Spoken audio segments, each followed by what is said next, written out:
Hi everybody, Red Hill Eagle here. This is AWA Revival on TEW2020. We're into week 2 of March 1991. It's Tuesday. We have a couple of emails. I wanted to get straight into the action really, but we had a few emails that we should probably take a look at. Tommy Lane has handed in his notice. To be honest, that's no loss.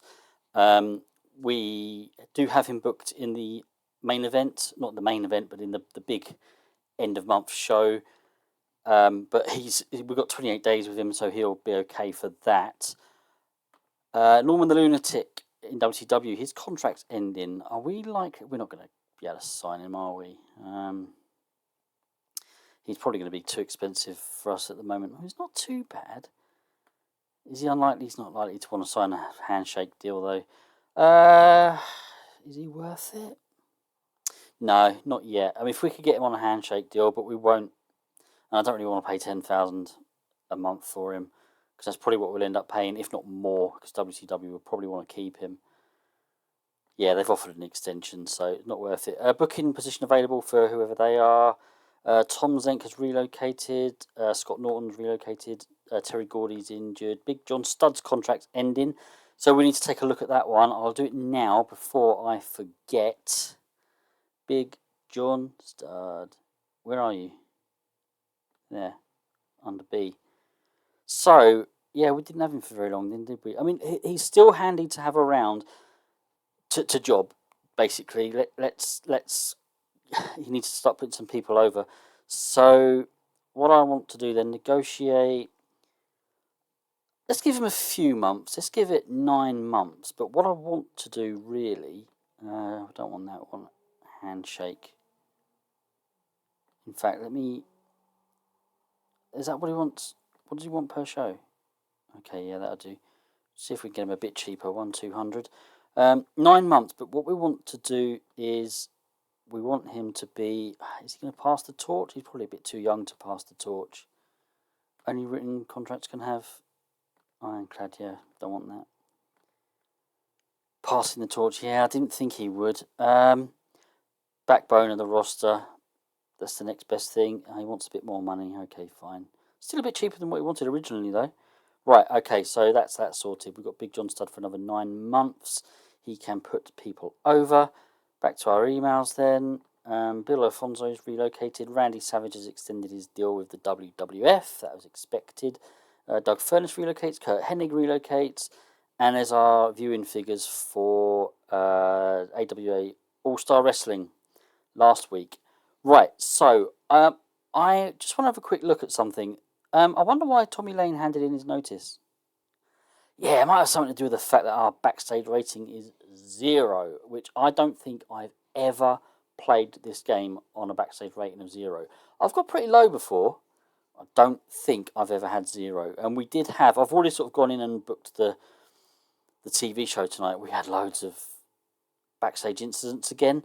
So... I've got to do something. Yeah, this is new territory for me, actually. So let's go back into... This is what I've booked for the show. You'll see it. I'm not going to hide it. This is a behind-the-scenes show, so I don't care if you see it. But what I want to do is... Where's the bit where you... Because I don't usually use this, because I never usually have much need to. Locker room controls. Oh, I've booked segments. Oh, okay, all right. I should have done it beforehand. All right, well, maybe for the next show, then I'll just... I don't know, use some meddling or something. I don't know, really.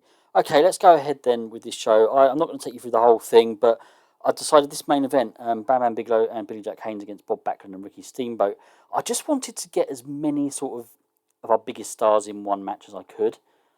And I know, okay, I could have put Rick Rude in there as well, and, but I also want to, this deals with 2 storylines. All right, Backlund and Bigelow, Billy Jack Haynes and Ricky Steamboat. So it makes sense. I've also got King Kong Bundy involved in the match as well, which we'll see in a moment. Let's kick off then. Usual start, Eric Bischoff and John Tollis in the studio talking about the state of AWA, various people, and they announced tonight's main event. And that's an overall rating of 47. We then have Dangerous Danny. Now, obviously, you can see that it's Danny Davis, but we've put a mask on him. So to tell this story, he lost out on a contract when he lost the tag team match against Al Snow and his partner. So Al Snow got the contract, but Nick Bockwinkel, despite the fact Nick Bockwinkel's a heel and Dangerous Danny or Danny Davis is a face, Nick Bockwinkel, he's co-owner, so he sees something in Danny Davis. He's like, I don't want you to go, right? Stick around. We'll stick a mask on you. You'll be a wrestler who I've brought in. You're not Danny Davis anymore. You're Dangerous Danny. No one will know the difference, right? Okay. So yeah, that's what we've done, and he's basically just talking to him here before his opening match. Rating of 49, and then the match itself 35. Yeah, pretty bad, but we're still in the process of getting Dangerous Danny over, so he can't really wrestle two bigger stars yet because they won't like it. But he got the win in 8 minutes 20 by submission with a Boston Crab. We then have a news segment. Ken Resnick, our host news anchor, introduced promos from Bob Orton Jr., Tito Santana, and Rick Rude, and it just deals with these storylines. It's just a case of, this one lost heat, actually, Rick Rude, Tito Santana. That was disappointing. Probably because it's such a bad angle. I probably should have had just Rick Rude on his own, really. But, oh well, it is what it is. Although saying that, Tito Santana was obviously involved in the angle as well. Oh well. I can only imagine Bob Orton Jr. and Ken Resnick have brought that down.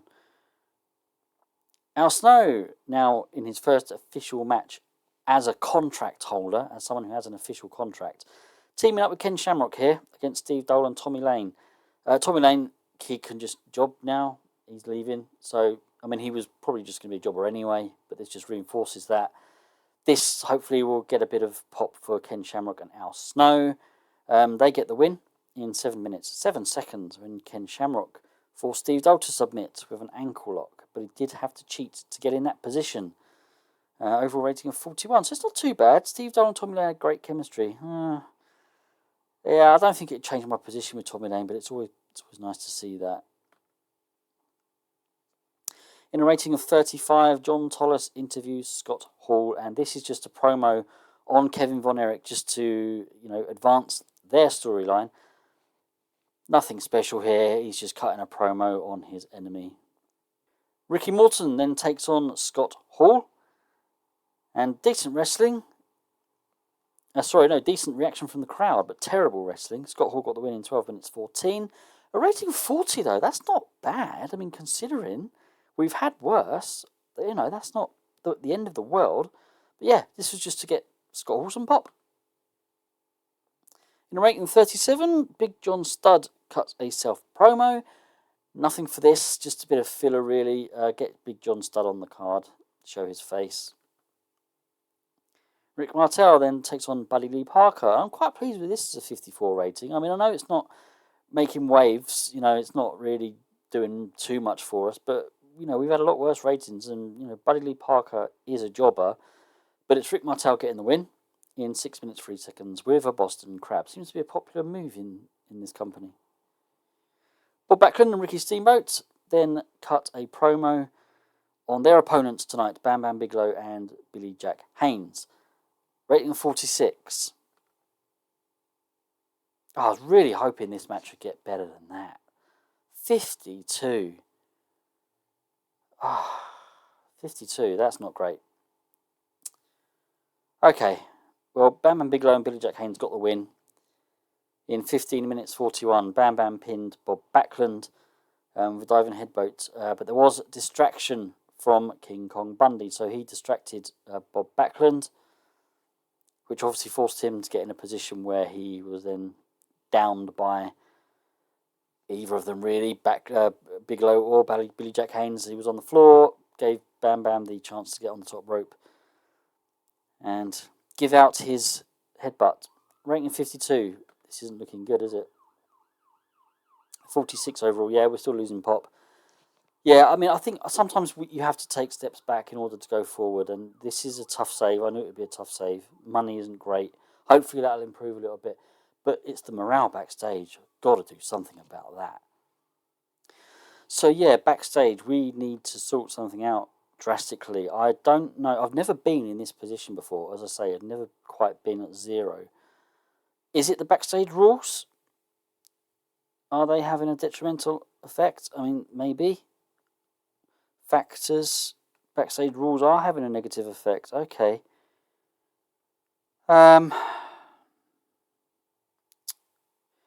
organise some stuff.